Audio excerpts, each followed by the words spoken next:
Okay, hi everybody. Let's 2, 1, 0. Hi everybody. It's Monday. It's 1:03, and it's time for Pirkei Avot History and Hashkafa, brought to you by the Tel Aviv International Synagogue, under the inspired leadership of Rabbi Ario Constantine. We are continuing in the third chapter. Excuse me a minute. We are continuing in the third chapter of Pirkei Avot, and we are up to Mishnah number 5. Mishnah number 5 is, in a certain sense, actually harks back to an issue which we have encountered on a number of occasions, but which hold on, I'm getting some kind of a thing about internet problems. I don't know why. Okay, hopefully that'll solve the problem. In any case, the issue that comes up here once again is the question of time allocation, which we talked about 2 weeks ago, actually, and also the question of money for Torah, which is always here in Israel at least, it's always a very loaded issue, question of people who don't work and study Torah all day long. Is that a value? It should be a value, not a value. Should one take money for Torah? Should Torah be free? Which is what Chazal seem to have said. And we've discussed this on a number of different occasions. What is striking, what I found to be striking, as we shall see, is that the medieval authorities seem to have adopted a middle road to this issue on this Mishnah, which is striking by itself. So let's see what the Mishnah says. This is Mishnah number 5. Rabbi Nechunya ben Hakana. Rabbi Nechunya ben Hakana is an interesting guy. He was something of a mystic, and he's known for being very social and socially aware, socially sensitive. Maybe we'll get to that on another occasion. Now, even Rabbi Nechunya ben Hakana, we're talking about the generation after the destruction of the temple, as on other occasions, used to say, Kol ha-mekabel alav ol Torah, ma'virin mimenu ol derech eretz, v'chol ha-porek mimenu ol Torah, notnim alav ol derech eretz. If you accept upon yourself the yoke or the burden of the Torah, then somebody, we take away, somebody takes away, but it's a plural, from him the burden of derech eretz, the burdens of the ways of the world. And anybody who casts off from himself the yoke of Torah, somebody, notnim, we, they, the world, whatever the case might be, places upon him the burden of derech eretz. So we have to define our terms as always. So generally speaking, the term derech eretz is usually interpreted to mean making a living. In fact, in Mishnah at the beginning of this chapter, or actually no, it was actually the previous chapter, Rabbeinu Tam, the 12th century Tosafist, the grandson of Rashi, explicitly says that derech eretz means pragmatia. Pragmatia means doing business. So if that's what it means, then we would say if one accepts upon himself the burden of Torah, meaning of devoting oneself to Torah study, then one takes away from him the burden of making a living, and vice versa. So what does that mean? So there are a number of different ways of looking at this, and the question is which word are you going to emphasize? And what emerges are various attitudes in different times and places towards the question of, does a person who studies Torah full time, should he is making a living a waste of his time? Should the community support that person? Even if you're talking about supporting a person who is a full-time learner, if you're talking about an extraordinary person, then that might be one thing. But if we're talking about the every Tom, Dick, and Harry, maybe it's not as global a license as one might otherwise have thought. And you have all kind, and it's interesting. So it's the variations in the attitude are very striking. So one group of authorities see this interest, and interestingly, some of them being relatively modern. One of them is the 19th century German commentator, Rabbi Yisrael Lifshitz, the Tiferet Yisrael.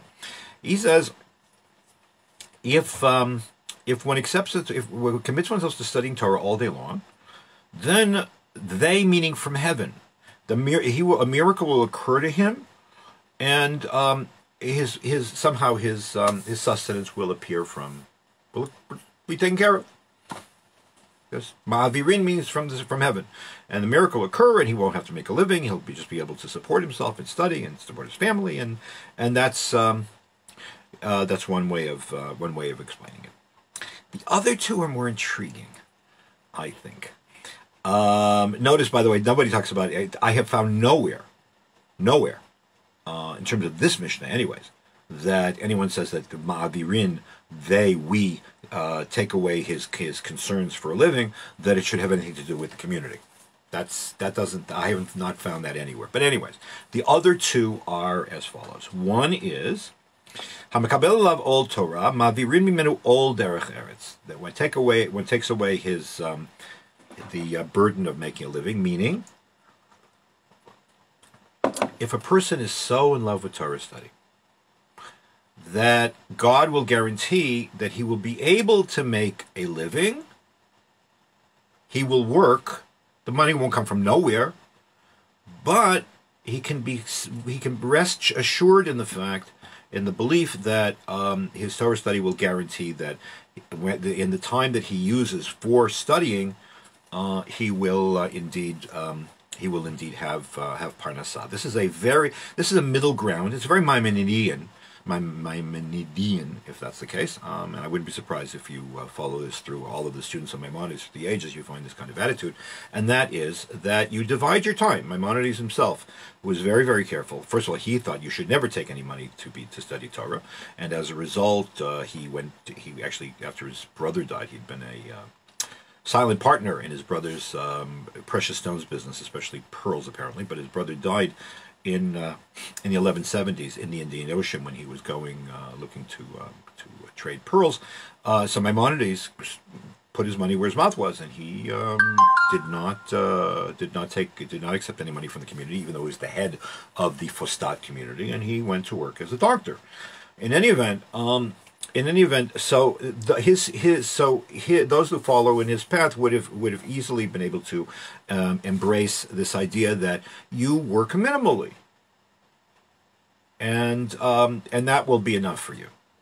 Now, okay, there's an element of faith commitment there. And Maimonides indeed says in the first chapter of the Laws of Torah Study that if a day is 12 hours long, then you should be able to make a living on three hours of work and 9 hours of study, which is probably for the Middle Ages pretty certainly for the Middle Ages a reasonable expectation. When Jews especially were loan bankers in Europe, especially in Central Europe and Italy, the store could be open a certain number of hours. You could do your business, and that would be it.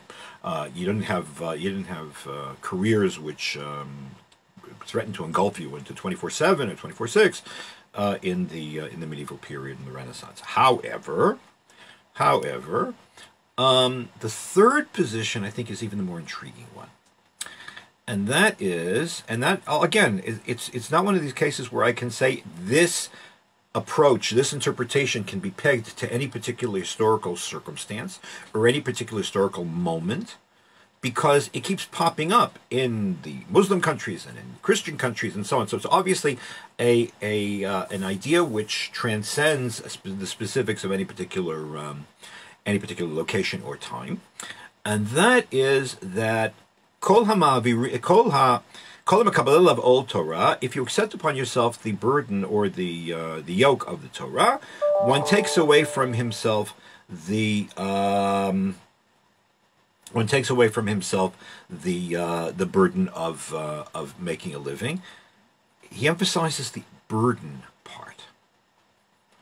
In other words, a person who is totally committed to Torah study has to make a living and will go outside and work, but he'll be so fascinated and so derive such satisfaction from his studies that the fact that economically he won't be as well off as anybody else is something which is not going to bother him. In other words, his priorities are such that he can get along with less. And that's a theme that's going to pop up later in the tractate. He can get along with less, and his priorities are that also for his family, I guess, to teach them that the Torah study or spiritual pursuits are more important than the acquisition of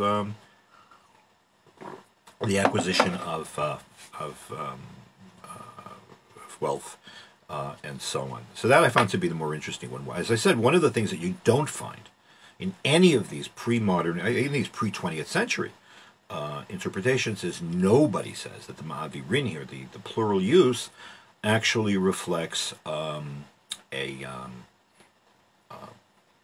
obligation on the part of the community that we must remove from them. In other words, the community has to take upon themselves the sustenance of the scholar. There is this automatic assumption that people make their own living, and then they decide how they're going to deal with the price. On the other hand, there is, as we again some of these themes pop up all the time, that that a person you have to make choices. You have to make choices, and are you going to spend your time studying, are you spending your researching, or are you going to spend your time doing business? You can't do all of it, and you have to make you have to prioritize. It's interesting. I have this. Since I'm finishing my last year at teaching at Bar Ilan this year, this question of prioritization becomes a very, very big deal, because you want to be healthy and you want to be happy and so on, but then you have to prioritize what exactly you want to do with the time that maybe you have, maybe you don't have. So you should do this from the very beginning. We generally don't, but people think that they have endless time, but it is this question of prioritization is something which is certainly a central concern of people who deal with whose hearts are where the money is not necessarily found. Okay, so that's number 5. I want to jump into number 6, and this one is has something of a contemporary. I don't know how to put it. Something of a contemporary element to it. Rabbi Chalafta Ish Kfar Chananya said, what used to say, he was one to say, Torah. If 10 people are sitting and studying Torah, Shechina Shruya Beinehem, God's presence, God's veritable presence indwells among them, and he quotes a verse from the book of Psalms, Elokim Nitzah Badat El, that God stands in the congregation of the Lord. And how do you know that even if you don't need 10 people, you get a minyan, so you know that there's something special about that gathering, both legally and metaphysically. What about if there are only 5 people? How do you know? There is and your gathering or your hanging together is established on the earth. Agudah is always five things. Uminayin afilu shlosha. How do you know even 3 people? Shene'amar b'kerev Elokim yishpot, that God judges among the God indwells among the judges, and we know that the minimum of a rabbinical court is 3. Uminayin afilu shnayim. How do you know even if there were 2? Shene'amar aznid beru yirish el achiv el reyehu vayakshev Hashem vayishma. That one person talks to his friend and God listens. God is there present when they're studying b'chavrusa, in pairs. Uminayin afilu echad. And how do you know if one person sits and studies, that God's presence is there? Shene'amar b'chol hamakom asher azkirat shemi avo elecha berticha. Wherever my name is mentioned, I will come and bless you. There is one underlying theme to all of this. And I'm going to talk about this today and next week, because there's a lot to unpack here. Number 1, that as opposed to other civilizations, the gesture, the act of study in Judaism is supposed to be democratic, and B, it is a gesture of worship. In other words, it is not just about people who study, people who work intellectuals, people who like to write, people who like to read. They enjoy the activity. It's stimulating. It's transformative. It's formative. It's all kinds of wonderful things. However, it is not necessarily an ongoing act of worship, which devolves upon absolutely everybody. And by the way, as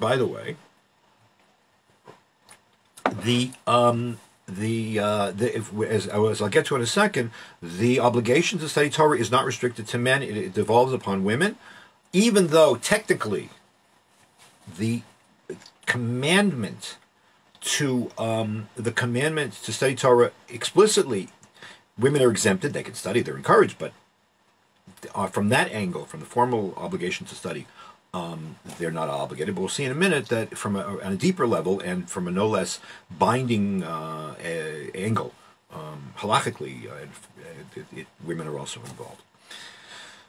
When you say that the act of study is a religious performance, and Maimonides, in the third, I think it's no, the fifth, in the fifth positive commandment that he mentions in the Book of Commandments, he says explicitly that that when you serve God by studying, and you serve God by prayer.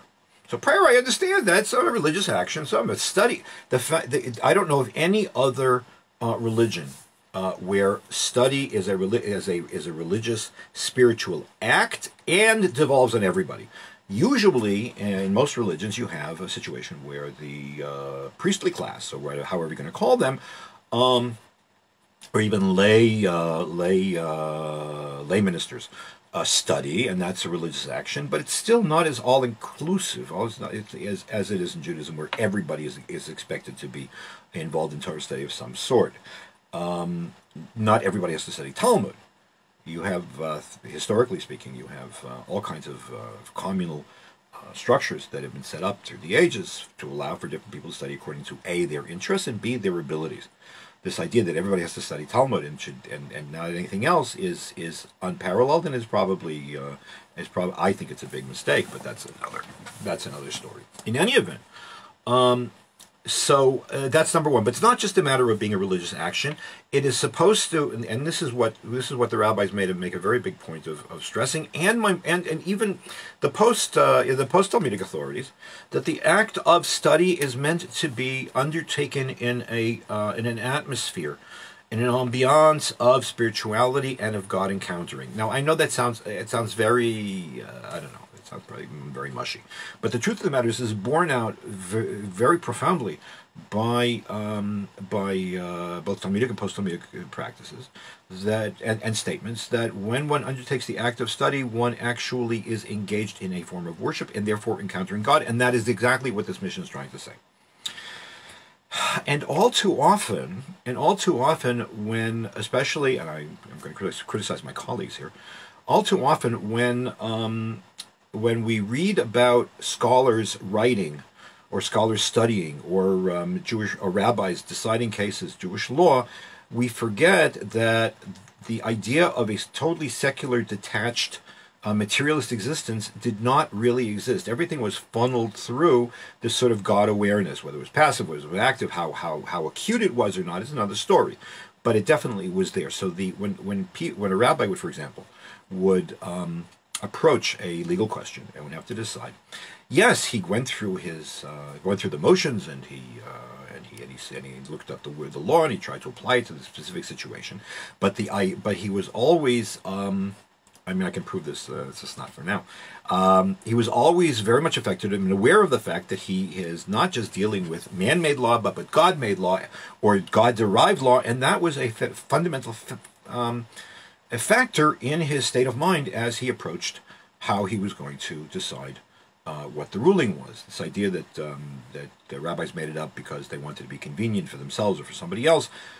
You want to try to help people. That's not illegitimate. But the idea that one would go and make things up out of whole cloth is really contradicts the stated and implied sentiments that are made by rabbis in the course of ruling, especially in responsa, in Shuvot. But the point is that the act of study is an act of worship. It's an act of encountering God. That's the reason Rabbi Soloveitchik used to like to quote the Talmudic statement in Brachot, that every single time you study Torah, you are actually encountering God. It's an act of revelation. It is as if you are at Sinai. In Kabbalah and in Chassidut, this becomes even more intense, because there the Torah is not God's word, which sort of bridges the chasm between total otherness and the physical world. There, the Torah sort of like spins out of God. I don't know what this means. I'm just telling you what they say. Spins out of God, and at some stage becomes the Torah. So there's something inherently godly or extension of God in the Torah. So when the person opens the book, the Torah provides the common ground for a much more intimate relationship between God and man than anything else. So if that's the case, then number 6, the statement of Rabbi Chalatov and Dosa, where he goes 10, 5, 3, 2, 1, he's simply saying that that per se, the act of Torah study is an act of encountering God, an act of worship, and should be undertaken in that kind of state of mind, and that the more people that are involved, the more powerful, the more intense that encounter is, which is really striking when you think about it, because one would have thought, and we have to think about how that would work, one would have thought that there's nothing more intense than a one-on-one. Here we're saying that no, that actually the more people, Barov Had Mahadrat Melech, as the psalmist says, the more people there are, the greater glory and the greater majesty is given to God, and apparently everybody melds into one unit, which is something we'll talk about, I think, next time, because it'll explain a lot in terms of the way prayer works, common life works. In my own research in terms of the Jews of medieval Ashkenaz, I found this all over the place.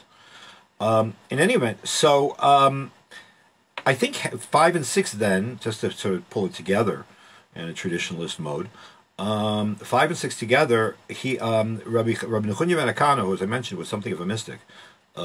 If he says that if one takes upon oneself, accepts upon oneself the yoke of Torah, and the yoke of Torah actually leads to a God encounter which is transformative, one can understand why one of the interpretations of the first Mishnah was that if you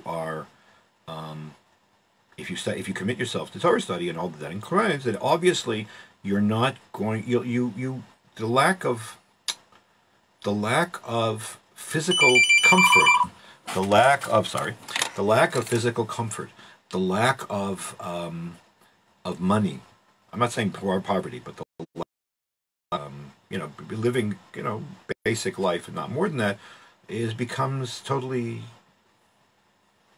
irrelevant, because the spiritual sustenance and the experience of being involved in something of transcendental worth certainly puts it makes one's material concerns they pale in comparison. Okay, so that's it for today. We will see you next Monday, and have a good week.